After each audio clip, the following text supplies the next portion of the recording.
Government मुलींसाठी free education ही scheme राबवत आहे.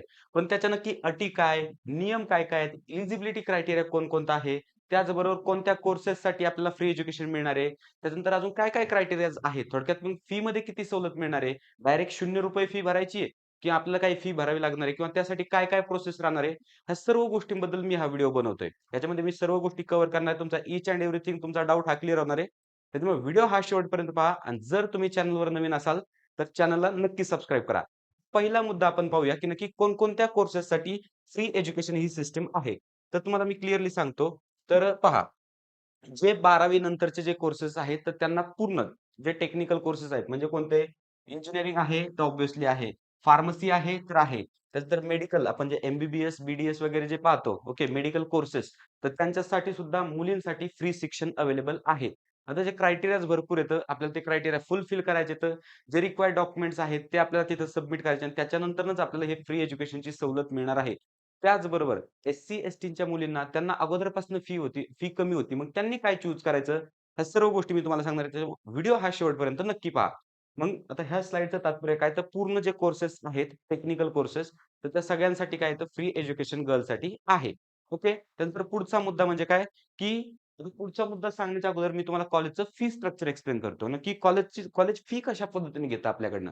तर पहा, कोणतंही कॉलेज असो, त्याचं फी स्ट्रक्चर हे 3 पार्टमध्ये डिव्हायडेड असतं. पहिली असते ट्युशन फी, जी की सर्वाधिक असते. त्याच्यानंतर असते डेव्हलपमेंट फी आणि त्याच्यानंतर असतात अदर फीज. म्हणजे अदर फीमध्ये काय, तर युनिव्हर्सिटी फी असेल, त्याच्यानंतर तुमचे युनिफॉर्म वगैरेची फी असेल. सर्व गोष्टी छोट्या-मोठ्या फीज याच्यामध्ये असतात अदरमध्ये. डेव्हलपमेंट फी ही कॉलेजची असते आणि कॉलेज ठरवतं किती डेव्हलपमेंट फी घ्यायची आहे आणि ट्युशन फी ही काय करतात पहा, ज्यावेळेस गर्ल्सचं फ्री एज्युकेशन आपण म्हणतो, तर त्यावेळेस आपली फक्त आणि फक्त ट्युशन फी ही गव्हर्नमेंट भरतं. काय करतं? ट्युशन फी ही गव्हर्नमेंट भरतं. बाकीची जी डेव्हलपमेंट फी आहे आणि अदर फी आहे, ती आपल्याला भरावी लागते. म्हणजे थोडक्यात एक्झाम्पल जर घेतलं, सी-आय-सी-टी हे जे कॉलेज आहे, तर याची फीस जर आपण पाहिली वार्षिक फी, तर ₹1,20,500 आहे. कुणासाठी? ओपनच्या विद्यार्थ्यासाठी. समजा जर एखादी मुलगी अप्लाय करत असेल फ्री एज्युकेशनच्या स्कीममधनं, तर त्याच्यामध्ये जर पाहिलं आपण, तर 1,04,000 जे असतात, तर ती असते ट्युशन फी. त्याच्यानंतर वरचे 12,000-13,000 काय उरतात, तर ती असते डेव्हलपमेंट फी आणि अदर चार्जेस एक 2,000 ते 3,000 अदर चार्जेस असतो, बरोबर. ज्यावेळेस फ्री एज्युकेशनमधनं एखादी मुलगी ॲडमिशन घेते, तर त्यावेळेस हे जे ₹1,04,000 आहेत, तर हे टोटली गव्हर्नमेंट भरतं. मग उर्वरित जी रक्कम आहे कोणती? की 12,000 ते 13,000 आणि हे 2,000 ते 3,000 हे प्रत्येकाला भरावे लागतात किंवा प्रत्येक मुलीला हे भरावे लागतात. याच्यामध्ये कुठल्याही प्रकारची सवलत नाही. फक्त ट्युशन फी जी आहे, तर ती तुमची पूर्णपणे ही गव्हर्नमेंट बरं, मग एकत्रितरित्या कळलं फ्री एज्युकेशनमध्ये आपल्याला काय फायदा मिळतोय? तर 3 पद्धतीचा फायदा मिळतोय. त्याचबरोबर आता आपण एलिजिबिलिटी क्रायटेरिया पाहूया. तर पहिली गोष्ट तुमच्या मनामधील क्वेशन, की ही पर्टिक्युलर कॅटेगरीसाठी आहे का? तर असं बिलकुल नाहीये. कोणत्याही कॅटेगरीची मुलगी असू दे, तर ती डायरेक्टली ॲप्लिकेबल असते फ्री एज्युकेशन स्कीमसाठी. हां, त्यासाठी क्रायटेरिया काय आहे? तो देखील मी तुम्हाला सांगतो. पण इथं मग असं नाही, की ओपनच्या मुलींना आहे की नाही, एन-टीच्या मुलींना आहे की नाही. तर कोणत्याही कॅटेगरीची मुलगी असू दे. त्यांचं इन्कम जर आपल्या त्या लिमिटमध्ये जर असेल, ओके, आणि ॲप्लिकेबल असाल, तर त्यांना ट्युशन फी ही माफ होते. बरं, म्हणजे कॅटेगरीचा इथं काही एक संबंध नाहीये. फक्त मुलगी असणं गरजेचं आहे. त्याच्यानंतर पुढची गोष्ट म्हणजे काय, तर एलिजिबिलिटी क्रायटेरिया आणि the most important he slide आहे. त्याच्यामध्ये काय, तर पहिली गोष्ट तुमचं जे ॲडमिशन होतंय, तर हे कॅप थ्रूच झालं पाहिजे. स्पॉट राउंड नकोय आपल्याला आणि आय-एल-एस राउंड नकोय. जर तुम्ही स्पॉट वगैरे मधनं जात असाल, तर तुम्हाला त्या ठिकाणी गर्ल्सचं फ्री एज्युकेशन जी स्कीम आहे, तर तिचा लाभ मिळणार नाही. त्याच्यामुळे लक्षात ठेवायचं. जर तुम्हाला ती स्कीम हवी असेल, ओके. जर तुम्हाला तुमची ट्युशन फी ही गव्हर्नमेंटनं भरायला लावायची असेल, तर तुम्हाला कंपल्सरी कॅप थ्रूच ॲडमिशन आपले जे कॅप राउंड आहेत, cap round 1, cap round 2, cap round 3, cap round 4 या 4ही राउंडमधल्या कोणत्याही राउंडमध्ये तुम्ही ॲडमिशन घेऊ शकता. मग तुमचं कॅपमधनं ॲडमिशन झालेलं पाहिजे, पहिली गोष्ट. दुसरी गोष्ट म्हणजे काय, तुमच्या फॅमिलीचं जे अॅन्युअल इन्कम आहे, म्हणजे तुमच्या वडिलांच्या नावावर जो उत्पन्नाचा दाखला निघतो, एका वर्षासाठीचा 8,00,000च्या आतमध्ये पाहिजे. किती लाखांच्या? 8,00,000च्या आतमध्ये पाहिजे. इथंही कोणत्याही कॅटेगरीची अट नाही. कंपल्सरी उत्पन्नाचा दाखला हा 8,00,000च्या आतमध्ये पाहिजे. आणि तिसरं म्हणजे काय, की तुमच्याकडे डोमेसाइल सर्टिफिकेट पाहिजे फक्त महाराष्ट्राचं. अदर दॅन महाराष्ट्र स्टुडंट ह्या स्कीमसाठी ॲप्लिकेबल नाहीत. फक्त महाराष्ट्रातील मुली ज्यांच्याकडे महाराष्ट्राचं डोमेसाइल आहे, त्याचबरोबर ज्यांच्या अॅन्युअल फॅमिली इन्कम वर्षाचं फॅमिलीचं उत्पन्न 8,00,000च्या आतमध्ये आहे आणि त्यानंतर ज्यांनी कॅपमध्ये ॲडमिशन घेतलंय, ह्या 3 क्रायटेरिया जर तुम्ही फुलफिल करत असाल, तर तुम्हाला गर्लच्या फ्री एज्युकेशनचा पूर्ण लाभ मिळणार म्हणजे मिळणार आणि यापैकी एकही जरी तुमचे फॉलो होत नसेल, तर तुम्हाला फ्री एज्युकेशनचा लाभ मिळणार नाही. बरं, त्याच्यानंतर आणखीन महत्त्वाची गोष्ट म्हणजे काय? आपली काउन्सिलिंग तर महत्त्वाची आहेच. पण त्याच्याही अजून एक महत्त्वाची गोष्ट तुम्हाला सांगतो. तर हे जर आपण पाहिलं ना, तर हे आहे व्ही-आय-टी कॉलेजचं fee structure. Vishwakarma institute of technology पुण्याचं one of the best college आहे. तर त्याचं तुम्हाला फी स्ट्रक्चर थोडंसं मी समजावून सांगतो किंवा फी स्ट्रक्चर कसं असतं. तर ज्या पद्धतीने मी सांगितलं, इथं कॅटेगरीज वगैरे दिलेल्या आहेत सगळ्या. त्याच्यानंतर महत्त्वाची गोष्ट म्हणजे काय? हे पहा इथं ट्युशन फी आहे. ओके. डेव्हलपमेंट फी आहे. ओके. आणि त्याच्यानंतर ह्या सगळे मिळून अदर फीज आहेत. ओके. आता काय-काय आहे? एलिजिबिलिटी फी आहे. त्याच्यानंतर एक्झाम फी आहे. त्यानंतर मिस युनिव्हर्सिटी काय फी आहे. त्यानंतर स्टुडंटचा इन्शुरन्स आहे आणि अशी मिळून 2,12,000 ही टोटल फी होते. बरोबर? इथपर्यंत काही वाद नाही. आता इथं पहा. हे नॉर्मल कॅटेगरीसाठी दिलेलं आहे. इथपर्यंत काय आहे? नॉर्मल कॅटेगरीसाठी. ओपनसाठी किती पडते? तर 2,12,000. त्याच्यानंतर ओपन ओ-एम-एस अदर दॅन महाराष्ट्र यासाठी किती पडते? 2,12,000. त्याच्यानंतर टी-एफ-डब्ल्यू-एससाठी ट्युशन फी नाहीये इथं. त्याच्यामुळे किती पडते? ₹33,000.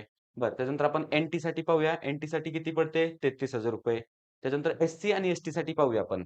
सी आणि एस-टी यांच्यासाठी किती? इथं पण नाही, इथं पण नाही, इथं पण नाही, इथं नाही. यांना यांना फक्त ऑथर चार्जेस भरायचे म्हणजे किती? एक अराउंड 6,000 बरोबर. त्याच्यानंतरनं महत्त्वाचा ट्विस्ट म्हणजे जो की आहे पहा, ओ-बी-सी गर्ल्स. ओ-बी-सीला इथं समजा नॉर्मल मुलगा जर आहे, तर त्याला इथं ट्युशन फीमध्ये किती ऑफ मिळतंय? 50% ऑफ मिळतंय. पण ओ-बी-सी गर्ल्स इथं पूर्ण तुम्हाला ऑफ मिळतंय. त्याचबरोबर ई-बी-सी गर्ल्स, ई-डब्ल्यू-एस गर्ल्स, त्याच्यानंतर एस-सी-बी-सी गर्ल्स. आता एस-सी-बी-सीमध्ये आपण जर वर पाहिलं, तर 50% ऑफ मिळतंय. पण इथं पूर्ण म्हणजे हा फायदा आहे. आणि त्याच्यानंतर महत्त्वाची गोष्ट म्हणजे मला तुम्हाला दाखवायची. ओके. आता इथं पहा, इथं ती गोष्ट नाहीये. मला जे सांगायचं तुम्हाला. समजा एस-सीची एखादी मुलगी असेल किंवा एस-टीची एखादी मुलगी असेल, तर तिने काय चूज केलं पाहिजे?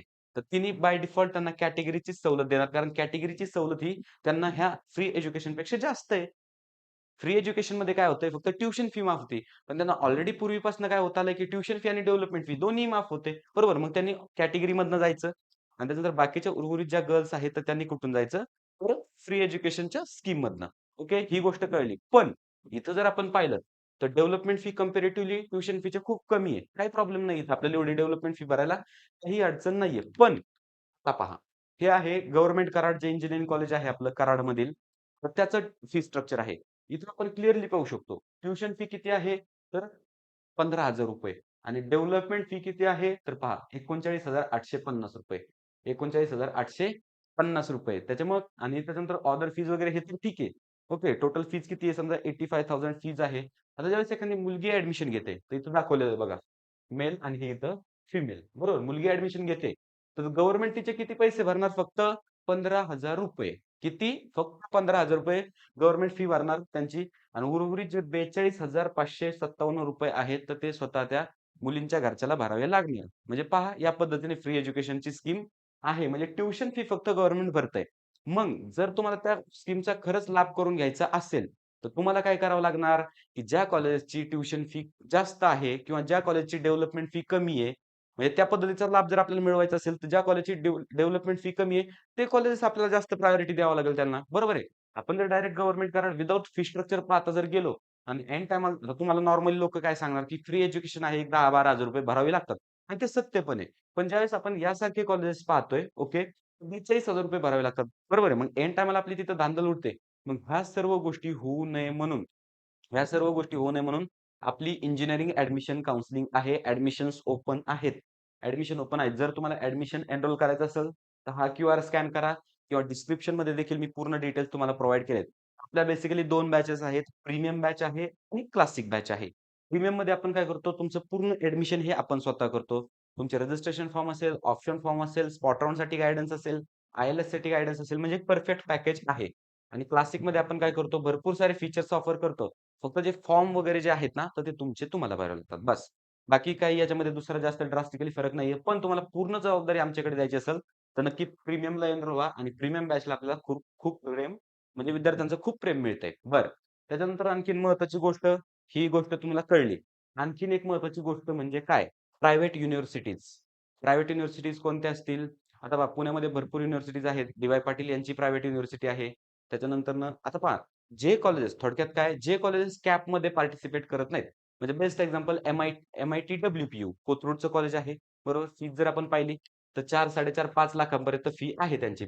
एक 4 ते 5 लाख रुपये त्यांची एवढी फी आहे. तर त्या कॉलेजमध्ये तुम्हाला ह्या स्कॉलरशिप मिळणार नाहीत. एवढा दिवस क्लिअर करून ठेवायचं. ह्या स्कॉलरशिप मिळणार नाहीत.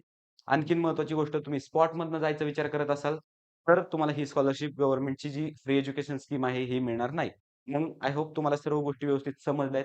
ओके. काउन्सिलिंगबद्दल काही जर तुम्हाला डाउट्स वगैरे असतील, तर माझे नंबर ऑलरेडी मी इथं दिलेत.